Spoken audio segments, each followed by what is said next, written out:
Ciao Survivor! Questo video è doveroso. Siamo arrivati ormai a quasi 5.000 iscritti e tantissimi di voi in privato mi hanno chiesto in questo lungo periodo che va dal 2024 alla fine del 2025 cosa mi era successo, come mai mi fossi assentato e come mai pubblicassi pochi video. Ma prima di iniziare a togliere il mistero e raccontarti finalmente tutto, ci tengo a farti i miei più calorosi auguri di buon anno, visto che ormai fra 2 giorni inizierà il 2026. Ci tengo ad augurarti tutto il bene possibile e ti ringrazio ancora una volta per essere qui a far parte degli iscritti al mio canale e per supportarmi. Adesso però mettiti comodo perché la storia è un pochino lunga, ma ti racconterò come un vero guerriero ha lottato contro la morte, nel vero senso della parola, e non è ancora finita la sua battaglia. Sei pronto? Iniziamo. Per capire tutto dobbiamo iniziare dal video in cui vi avevo spiegato cosa era successo nel 2023. Questo video qua, in cui vi raccontavo che era stato un anno un po' complicato e vi promettevo nel 2024 di pubblicare tanti nuovi contenuti. E in effetti all'inizio dell'anno 2024 io avevo una programmazione molto lunga e ricca di tantissimi contenuti. Cosa è successo però? A fine febbraio del 2024 ho iniziato ad avere qualche problemino di salute. Dapprima delle placche alla gola, poi un'otite e poi un forte mal di pancia che era stato gestito dal mio medico di base come una cistite. Sono arrivato così a marzo con dei dolori di pancia fortissimi, sempre più forti, finché una sera, alzandomi dal gabinetto, ho avuto una fitta fortissima, come una scossa elettrica che è partita dall'addome fino ad arrivare sotto i testicoli. Un dolore così forte che mi sono paralizzato nel bagno, ho iniziato a piangere perché mi sono spaventato sul serio e ho chiamato la mia compagna chiedendo di aiutarmi. Sono stato sul letto, ho aspettato che il dolore passasse e poi il giorno dopo sono andato a pronto soccorso di Legnago, in provincia di Verona, per fare delle analisi perché la situazione non era più normale. Dopo diverse ore e diverse analisi fatte lì a pronto soccorso, hanno deciso di ricoverarmi perché in pratica mi hanno diagnosticato una diverticolite acuta perforata, cioè praticamente nell'intestino tutti noi abbiamo dei sacchetti che si chiamano diverticoli. Questi sacchetti si possono infiammare per svariati motivi e possono anche scoppiare, come è successo nel mio caso. Quando scoppiano ovviamente si infettano perché da lì transita comunque la massa fecale e inizia a generare pus. Quindi ero pieno di questo pus e mi hanno ricoverato d'urgenza. In ospedale hanno deciso prima di cercare di limitare l'infezione tramite ovviamente un trattamento antibiotico. Dopodiché hanno scelto di provare a fare una estrazione di questo pus tramite una cannula in radiologia. Soltanto che appena hanno provato a infilarmi questa cannula dentro il pube, io sono saltato sul letto urlando perché il dolore era davvero insopportabile. Hanno tentato una seconda volta, ma io ho detto che non ce la facevo a resistere a quel dolore, pertanto hanno bloccato questo primo tentativo. Il secondo tentativo è stato di tipo chirurgico, quindi sono andato in sala operatoria, anestesia totale, e tramite laparoscopia, quindi senza tagliare, hanno provveduto a fare si chiama un wash, cioè un lavaggio praticamente dell'intestino per rimuovere questo pus.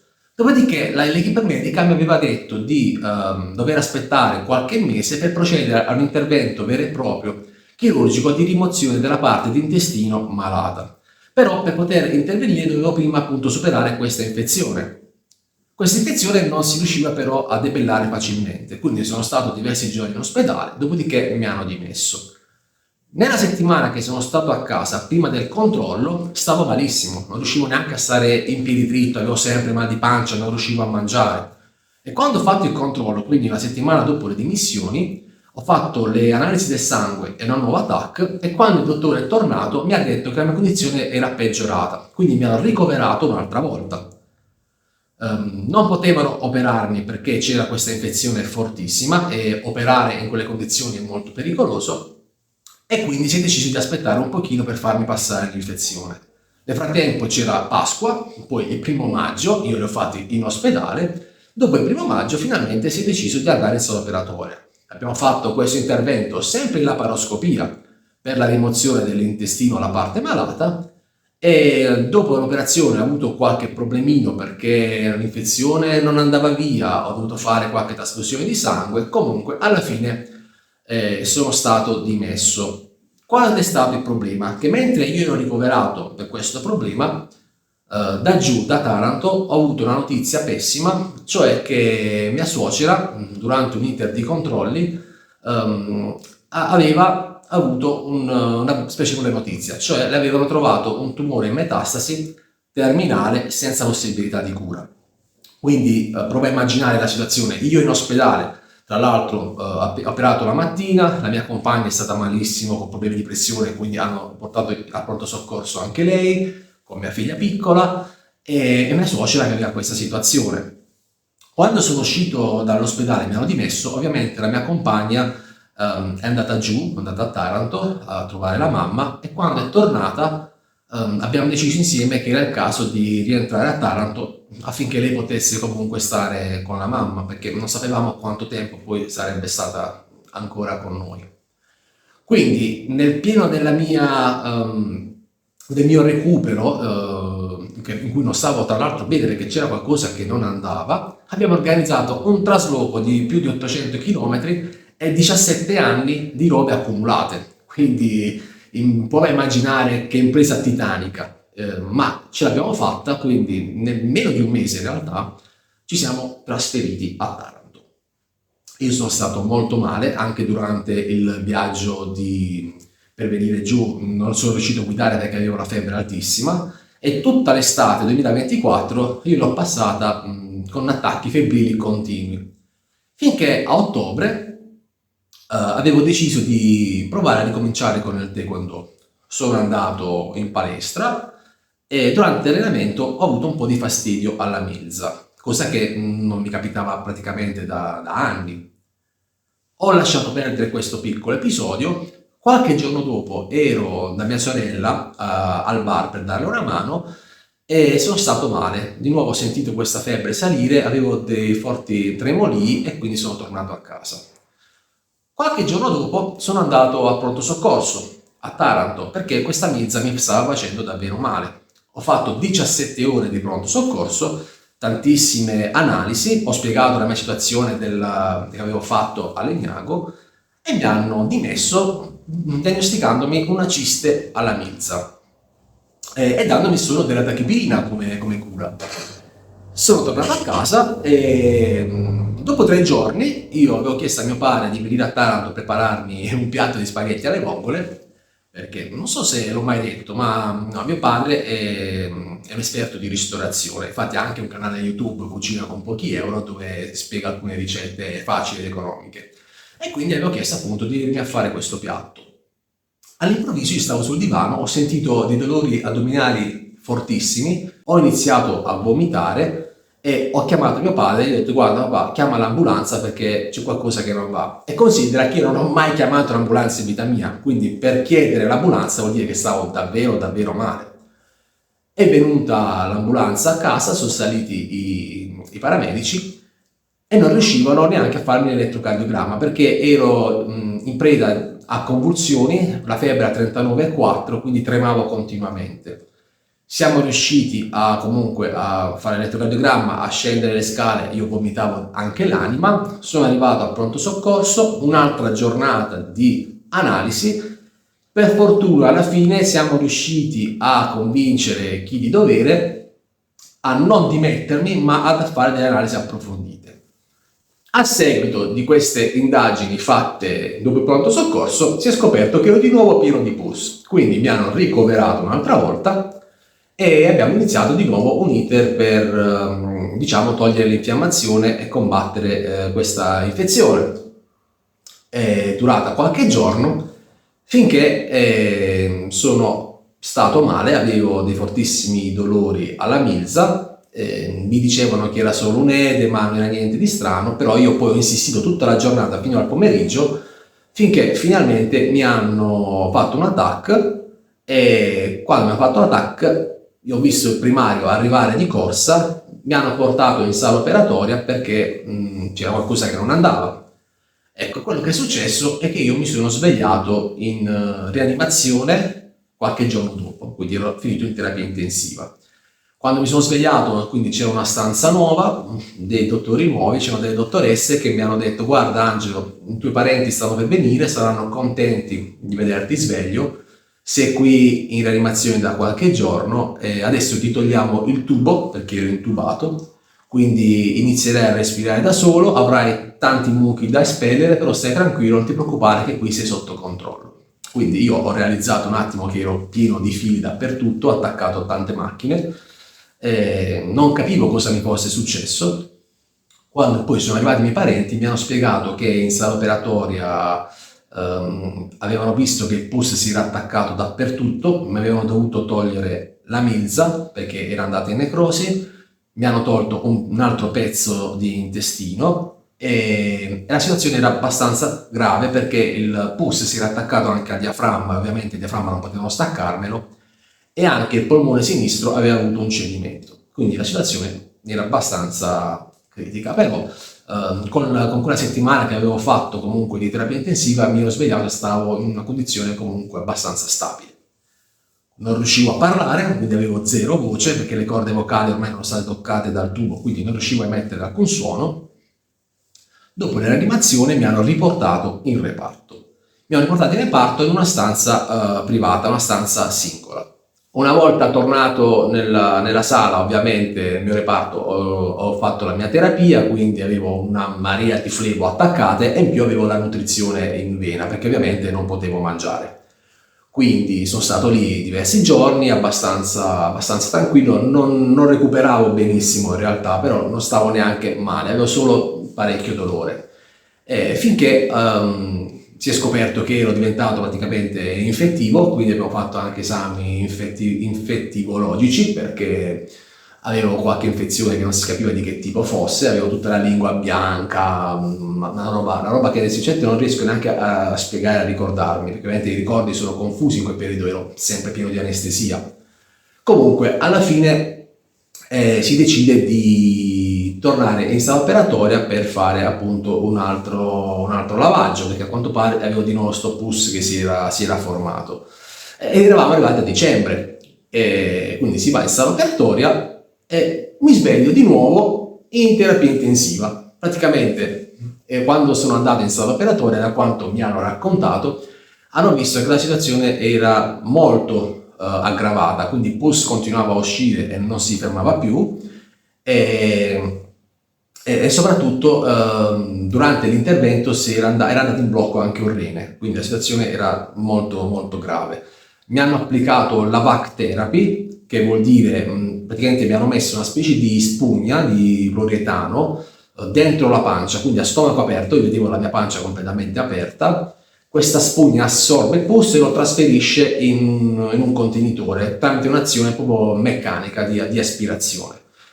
Una roba abbastanza recente, quindi non neanche tutti erano ancora ben capaci di gestirlo. Intanto suonava, andava in allarme, chiama di qua, chiama di là, quindi una situazione un po' particolare. Eravamo solo in due ad avere quell'apparecchio in tutto l'ospedale, e quindi mi sono svegliato di nuovo in terapia intensiva, e i miei parenti mi hanno detto quindi che c'era stata questa situazione, che il primario questa volta aveva messo una prognosi riservata e aveva detto che a livello di medico non c'era altro da poter fare, potevano solo sperare di vedere come avrebbe reagito il mio corpo. Per fortuna il mio corpo ha combattuto e ha reagito, quindi mi ha portato a svegliarmi.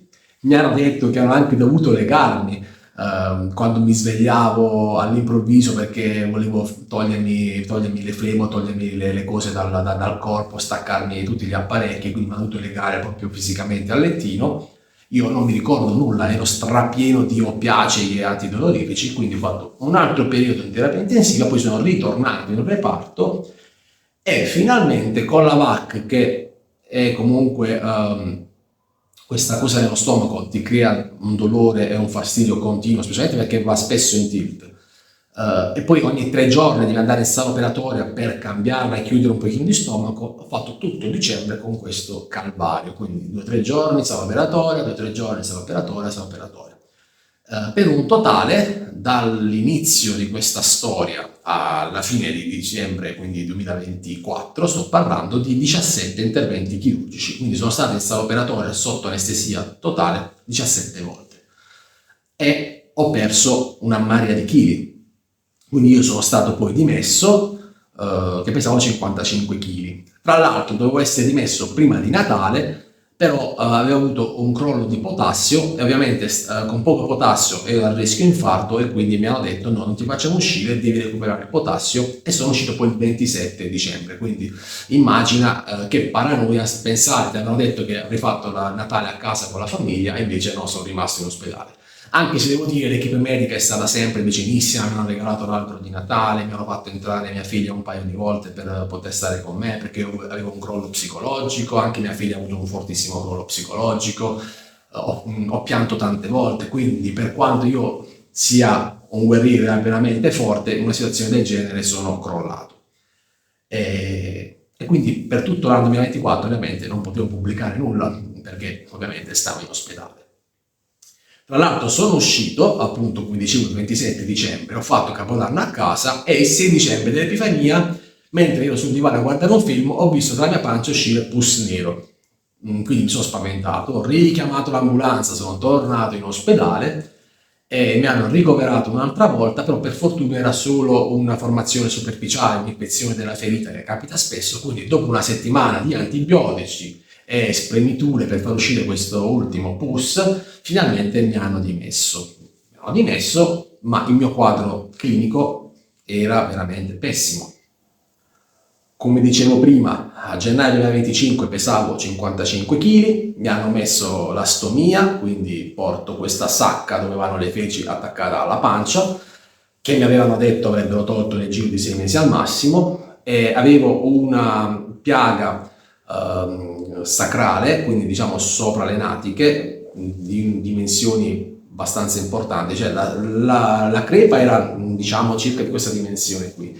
Il buco era di 1 centimetro ed era molto profondo, quindi non potevo camminare, non potevo stare seduto, ero spesso allettato. Ho avuto un infermiere che veniva a casa per curarmi questa piaga da decubito, poi l'avevo anche su altri punti, sui gomiti, sulle ginocchia, però quella lì, diciamo, dietro era veramente fastidiosa, e a dire la verità non mi è ancora passata, quindi ancora adesso se sto seduto tanto tempo mi fa male, devo cambiare, quindi immagina che guaio, perché le piaghe non guariscono facilmente come le ferite normali, ma ci mettono tantissimo tempo a rigenerarsi.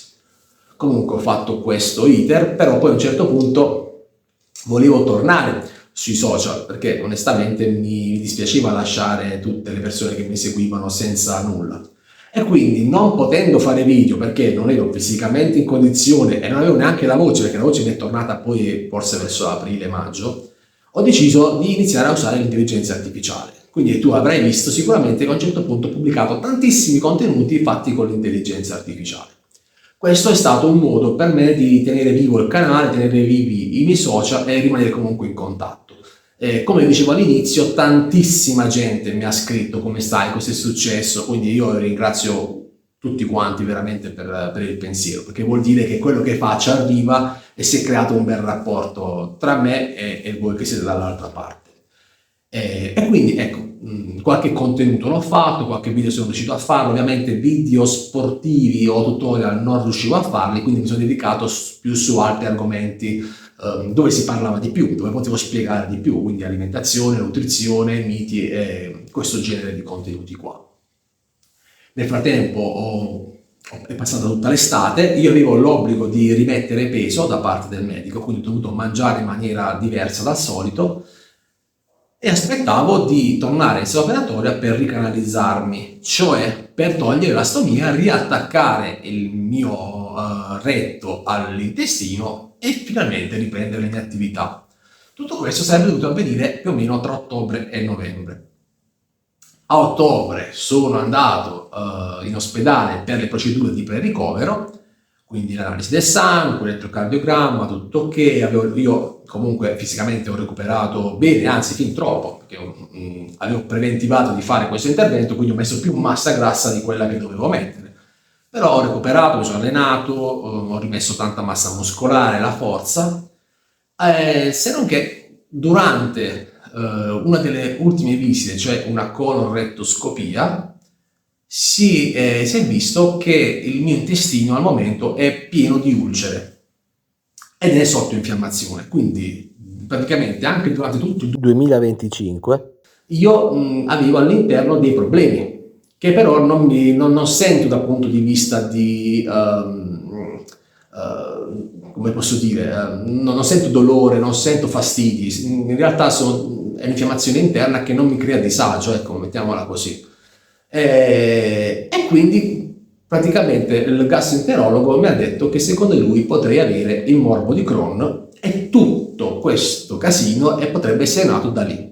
Quindi da una diagnosi sbagliata praticamente, quindi la diverticolite magari non c'era o se c'era magari è attivato il Crohn, insomma non si sa. Ho fatto delle altre visite perché si è richiesto un esame diagnostico approfondito, quindi ho fatto una enterorisonanza sempre dell'intestino e la biopsia di queste parti delle ulcere per capire appunto se era Crohn. E siccome sono sempre molto fortunato, nessuno dei due esami ha dato conferma né del Crohn né della smentita che sia Crohn, perché a livello geografico di come si è disposta l'infiammazione, le ulcere, sembrerebbe Crohn, però le cellule esaminate non hanno la morfologia tipica del Crohn. Quindi in sostanza cosa è successo? Che la ricanalizzazione è saltata. Il chirurgo mi ha detto: Angelo, io in queste condizioni non ti posso operare perché hai un'infiammazione e non sappiamo che cos'hai, giustamente, quindi per il momento mi tocca ancora tenere la stomia. Questo lungo periodo portando la stomia ovviamente mi crea un problema fisiologico del retto, quindi io ho dei problemi, nel senso che il mio ano non sa che non gli arriva niente, quindi cerca di lavorare e crea una mucosa fisiologica che ogni tanto devo andare a scaricare, quindi sento come se dovessi andare in bagno, anche se in bagno non posso andare, per eliminare questi muchi.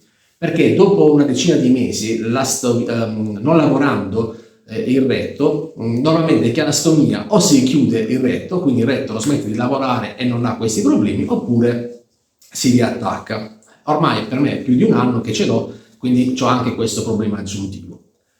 In più adesso a gennaio, il 9 gennaio, farò una visita specialistica a Lecce per capire effettivamente se ho questo morbo di Crohn o no, e speriamo di venirne fuori, perché onestamente diventa una situazione molto complessa. Io non riesco ad andare a fare palestra fuori perché avendo la stomia mi sento a disagio e fuori controllo, può capitare che si stacchi per il sudore, quindi è imbarazzante sinceramente. Vorrei tornare alle mie attività, adesso a casa mi sto allenando col sacco, con i pesi, vorrei riprendere i progetti che avevo, quindi aprire la palestra, però finché non ho il quadro clinico corretto è un po' tutto un casino. Dal punto di vista burocratico sono in attesa a fine gennaio di fare un'udienza per quanto riguarda il riconoscimento di un'invalidità, che probabilmente data l'età e il recupero sarà temporanea, però mi sarà riconosciuta dall'inizio di tutta questa storia ovviamente, a meno che non risulterà Crohn, e allora Crohn essendo una patologia cronica che non è curabile al momento, allora magari l'invalidità me la daranno anche per sempre.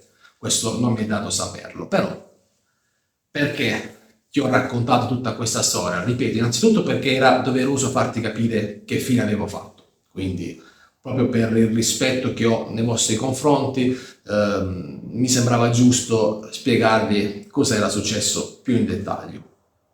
E poi perché spero di essere un po' una fonte di motivazione per tutti quelli che magari hanno un problema e si buttano giù, pensano di non potercela fare, che sia un problema fisico ma anche di altro tipo. Quindi voglio dirvi, rialzatevi sempre, noi siamo guerrieri, noi siamo survivors, non a caso, noi siamo sopravvissuti proprio per quello, perché io cerco di trasmettere con quello che io vi dico, con i miei esempi, quello che realmente poi succede nella vita. La vita ha provato a buttarmi di nuovo giù in maniera pesantissima, a mettermi KO, ma io ho reagito, il mio corpo ha reagito, ovviamente ha reagito, sono ancora qui, sono pronto a fare quello che mi piace fare, sono pronto a darvi i contenuti che chiedete, con i miei tempi ovviamente, devo organizzarmi ancora benino, ma torneranno i tutorial, torneranno tante altre cose, ogni cosa con il suo tempo ovviamente. Sono stato contentissimo quest'estate di aver incontrato uno di voi che è venuto a Taranto, ci teneva ad incontrarmi, quindi per me è stato bellissimo. C'è gente che mi scrive anche semplicemente per dirmi buongiorno o augurarmi un buon fine settimana. C'è qualcuno di voi che mi manda i video di come ha imparato a usare Nunchaku. Quindi davvero si è creata una bella community ed è bello questo rapporto che si è creato.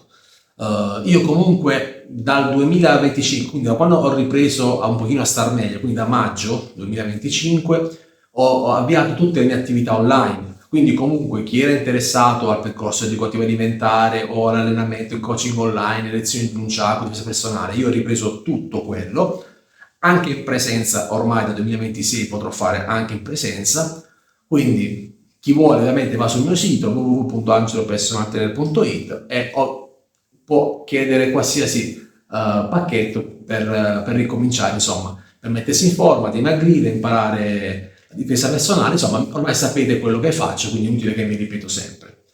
Di nuovo approfitto di questo video per augurare il miglior 2026 possibile, di salute, di soldi, di realizzare tutti i vostri progetti. E quello che vi chiedo è di mettere un like a questo video, di condividerlo sui vostri social per farlo girare in modo che più persone conoscano questa storia. Vi chiedo anche di lasciare un commento perché mi piace scambiare con voi le opinioni. E poi vi dico che prossimamente farò anche un video con una richiesta specifica per chi di voi mi segue, soprattutto per il Nunchaku. Quindi mi raccomando, mantenetevi sempre notifiche attive perché si riparte, va bene? Mi raccomando. Alla prossima!